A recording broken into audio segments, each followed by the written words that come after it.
নমস্কার বন্ধুরা, কেমন আছেন সবাই? আমি বর্ষার প্রতিদিন একটা নতুন ব্লগে আপনাদের স্বাগত জানাই। তো কিছুদিন আগে আমরা গেছিলাম দক্ষিণেশ্বর এবং বেলুড় মঠ। তো সেই কিছু মুহূর্ত আপনাদের সাথে আজকে ছোট্ট ভিডিওর মাধ্যমে ভাগ করে নিচ্ছি। ভিডিওটা কেমন লাগলো কমেন্ট করে জানাবেন। এই যে প্রথমে চলে গেছিলাম দক্ষিণেশ্বর থেকে আমরা লঞ্চে করে গিয়েছিলাম বেলুড় মঠ। তার জন্য এখানে লাইন দিয়েছিলাম, আমার মেয়ে লাইন দিয়েছিলাম যে এবারে লঞ্চে উঠবো। লঞ্চে উঠেছি। তো এটা আমার মেয়ের জীবনের প্রথম অভিজ্ঞতাও লঞ্চে ওঠার। ও কোনোদিন লঞ্চে ওঠেনি, তো ওর খুব ইচ্ছে ছিল একটা নতুন রকম অভিজ্ঞতা, যে চাপবো। তো খুব উপভোগ করেছে এই জার্নিটা, আর আমরা সকলেই খুব আনন্দ পেয়েছি। অনেক দিন পর আমাদেরও আমি কোনোদিন বেলুড় যাইনি। বেলুড় মঠ যাওয়ার আমার অনেক দিন একটা সুপ্ত বাসনা ছিল, যে কোনোদিন যদি হয়। অনেকবার প্ল্যানিং করেছি কিন্তু হয়ে ওঠেনি শেষ পর্যন্ত। কিন্তু ওই যে বলে না, আমরা যেটা ভেবে রাখি সেটা হয় না, ভগবান যেটা ভাবেন সেটা হয়। তো হঠাৎ করে সেদিনকে মনে হলো যে চল দক্ষিণেশ্বর বেলুড় থেকে ঘুরে আসি। তো হঠাৎ করেই বেরিয়ে পড়লাম যে দক্ষিণেশ্বরে প্রণাম করে এই যে যাচ্ছি বেলুড় মঠে। কিন্তু এখন তো নিয়ম হয়েছে বেলুড় মঠ মন্দিরের ভেতরে 11টা সাড়ে 11টার মধ্যে বন্ধ করে দেয়।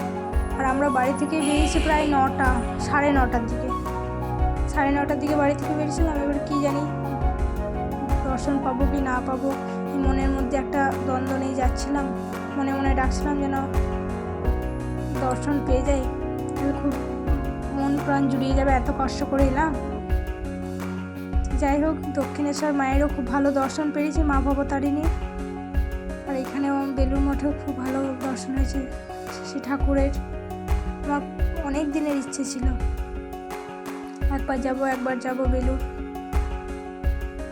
যাই হোক, আমার মেয়েকে নিয়ে যাওয়া হয়। আমার মেয়েরও খুব ভালো লেগেছে এই জার্নিটা। এই যে দূর থেকে এত অপূর্ব লাগছিল, আর এত শান্তির জায়গা, না গেলে বোঝা যায় না। মন্দির মানে তো শান্তি, যে কোনো মন্দিরে গেলেই মন প্রাণ যেন জুড়িয়ে যায়। যে এত সুন্দর লাগছিল, আমার মনে হচ্ছে কখন যাই।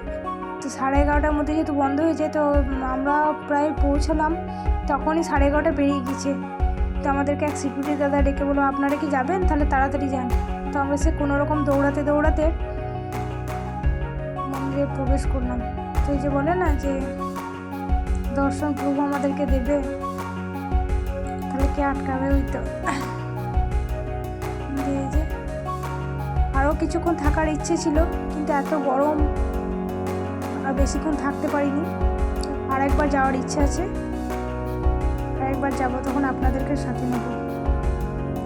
বেলুড়ে গর্ভগৃহ আর মা ভবতারিণী মন্দির এত সুন্দর, এত অপূর্ব, মন প্রাণ সব যেন জুড়িয়ে যায়। খুব ভালো লেগেছে আমার। আপনাদের কেমন লাগলো?